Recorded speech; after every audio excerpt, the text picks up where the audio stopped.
आगे हमें पढ़ना है formal sector of credit in India.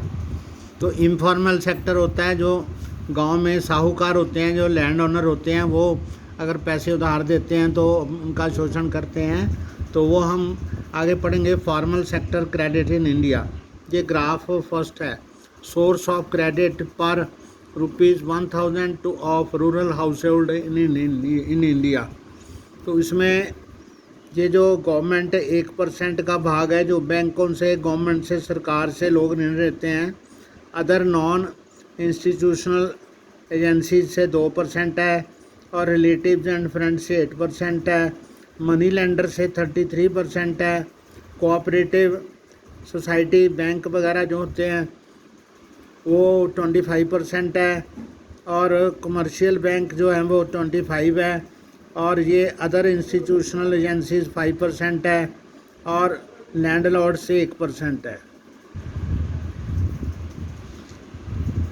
We have seen in the above example that people obtain loans from the various sources. उनके बहुत से इदारे हैं, बहुत सी जगह से वो लोग कर्जा प्राप्त करते हैं। The various types of loans can be conventionally grouped as formal sector loans and informal sector loans. तो उनको हम फॉर्मल सेक्टर लोन्स और इनफॉर्मल सेक्टर लोन्स में विभाजित कर सकते हैं। Among the formal are loans are from banks and cooperatives. जो कोऑपरेटिव्स और बैंक से जो दोनों हैं, ये लोन जो हैं वो फॉर्मल लोन में आएंगे। The informal lenders include money lenders, traders, employers, relatives and friends. जो दोस्त वगैरह हैं या मनी लेंडर हैं उनका इंटरेस्ट रेट अधिक होगा तो उनको हम इनफॉर्मल में डाल सकते हैं। ये पाई चार्ट है ग्राफ, तो इसमें आपने देखा है कि वेरियस क्रेडिट के रूरल हाउस होल्ड के घरों के लोग is more credit coming from formal sector और इनफॉर्मल सेक्टर से ज़्यादा लोन आ रहा है तो उनको अधिक ब्याज देना पड़ता है और उनका कर्जे से वो दब जाते हैं। The reserve bank of India supervises the functioning of formal sources of loan. तो जो फॉर्मल सोर्सेज जो कर्जे के हैं उनको रिजर्व बैंक ऑफ इंडिया जो है उनकी फंक्शनिंग को सुपरविज़न उनकी करता है। For instance we have seen that the banks maintain a minimum cash balance out of the deposit they receive. जो भी वो उनको बैंकों को हमने देखा है कि बैंकों को जितने पैसे भी लोग पैसे जमा कराते हैं उसका सिर्फ 15% वो कैश में रखते हैं, बाकी उनका पैसा सारा मार्केट में लगता है। Out the deposit they receive the RBI monitors the banks in actually maintaining cash balance. उनको कैश बैलेंस रखने के लिए उसका वो मॉनिटर करते हैं reserve bank of India. Similarly the RBI sees that the banks give loans not just to profit making businesses and traders but also to small cultivators, small scale industries, to small borrowers etc. तो RBI ये भी सुनिश्चित करने की कोशिश करता है कि बैंकें सिर्फ प्रॉफिट मेकिंग जो लोग हैं, बिजनेस वाले, बड़े बड़े ट्रेडर्स हैं, व्यापारी हैं, उनको ही लोन ना देवे। जो छोटे कल्टीवेटर्स हैं, स्मॉल स्केल कारखाने, छोटे कारखाने हैं, जो छोटे लेवल पे उधार लेने वाले हैं, उनको भी वो पैसे दे। Periodically banks have to submit information to the RBI on how much they are lending to whom at what interest rate etcetera. तो बैंकों को ये सारी जानकारी समय समय पर रिजर्व बैंक ऑफ इंडिया को देनी पड़ती है कि वो उन लोगों ने किसको लोन दिया, कितने % ब्याज पे दिया। There is an or no organisation which supervises the credit activities of the lenders in the informal sector. तो इनफॉर्मल सेक्टर पर किसने किसको कितना लोन दिया, कितना इंटरेस्ट है, उसके बारे में कोई भी ऐसी संस्था नहीं है जो जानकारी उपलब्ध करती हो या मॉनिटर करती हो। They can lend at whatever interest rate they, वो जिस मर्जी ब्याज पर ऋण दे सकते हैं, जितना वो लोग आपस में समझौता करते हैं, ज़रूरत के मुताबिक वो लोग इंटरेस्ट लेते हैं। There is no one to stop them, उनको रोकने वाला कोई नहीं है, from using unfair means to get their money back, पैसा वापस लेने के लिए वो जो गलत तरीके अपनाते हैं उसके बारे में भी किसी को कोई जानकारी नहीं होती।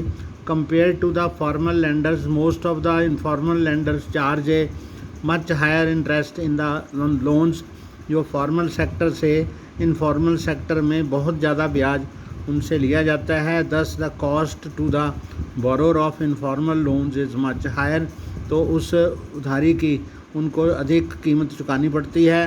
Higher cost of borrowing means a larger part of the earning of the borrower is used to repay the loans, तो अगर ब्याज अधिक होगा तो लेने वाले का ज़्यादा पैसा जो है उसके ब्याज को चुकाने में लग जाएगा। Hence borrowers have less income left for themselves, उनको ब्याज वापस करने के बाद उसको जो आमदनी होगी पैसे से वो कम होगी। As we saw for Shyamal, और सोनपुर में श्यामल के बारे में हमने देखा कि उसको ब्याज पूरा करने के लिए अपनी ज़मीन बेचनी पड़ी।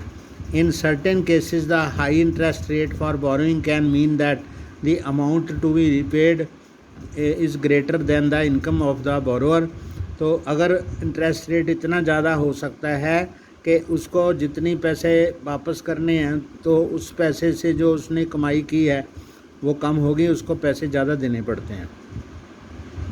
This could lead to increasing डेप्ट as we saw for Rama in Sonpur. Rama जो औरत है उसके बारे में उस केस में आपने पढ़ा है कि बोरोअर को जो वो उसको ज़्यादा पैसे देने पड़ते हैं। This could lead to increasing डेप्ट, इसमें कर्जा उसका बढ़ जाता है और चुकाना मुश्किल हो जाता है। Also people who might wish to start an enterprise by borrowing may not do so because of the high cost of the borrowing, तो उधार जो है उसका जो खर्चा ज़्यादा है, ब्याज उसका बहुत ज़्यादा है, इसलिए लोग जो हैं इस रास्ते पर चलने के लिए तैयार नहीं होंगे, वो कर्जा लेंगे नहीं।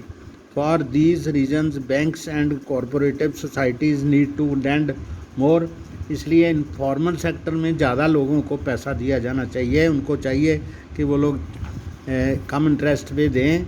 This would lead to higher income and many people could then borrow cheap for a variety of needs, बहुत सारी ज़रूरतों के लिए लोग थोड़ा ब्याज अगर देना पड़े तो वो लोग पैसे देंगे।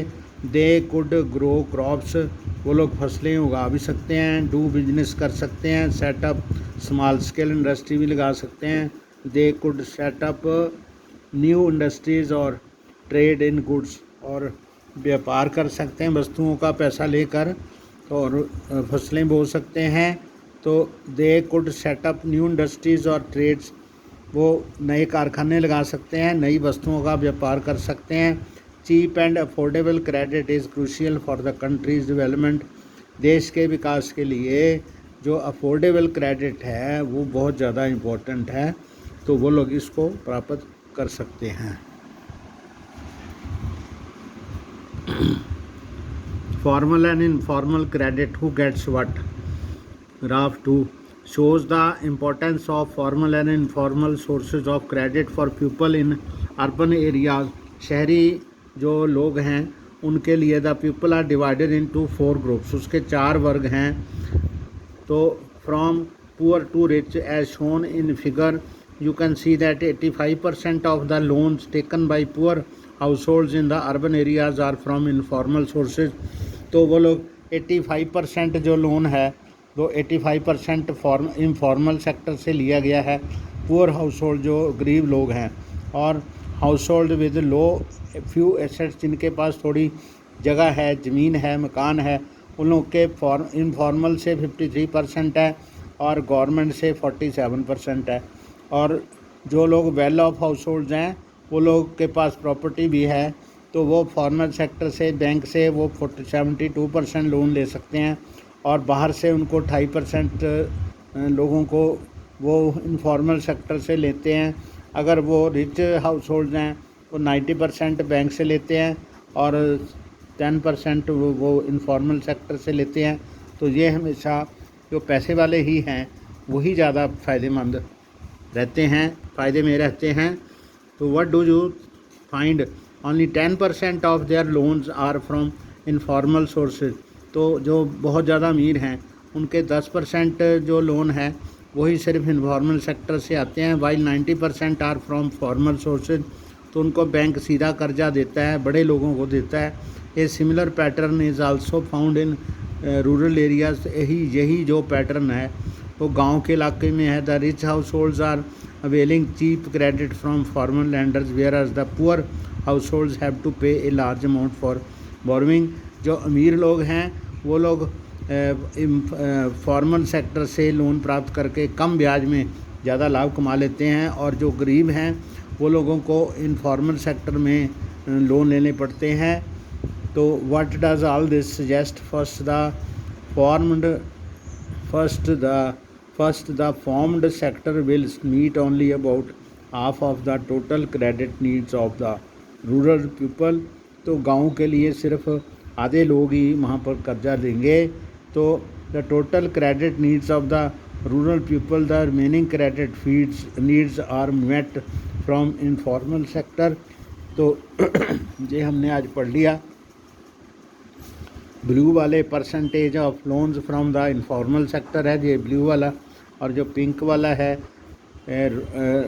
पर्पल जो है वो percent of loans from the formal sectors. ये रिच बंदे हैं, ये बीच वाले, ये थोड़े घर वाले जिनके पास थोड़ी आमदन है, और ये बिल्कुल गरीब हैं, 85% बाहर से लेते हैं, तो उनको देना भी मुश्किल होता है। ओके।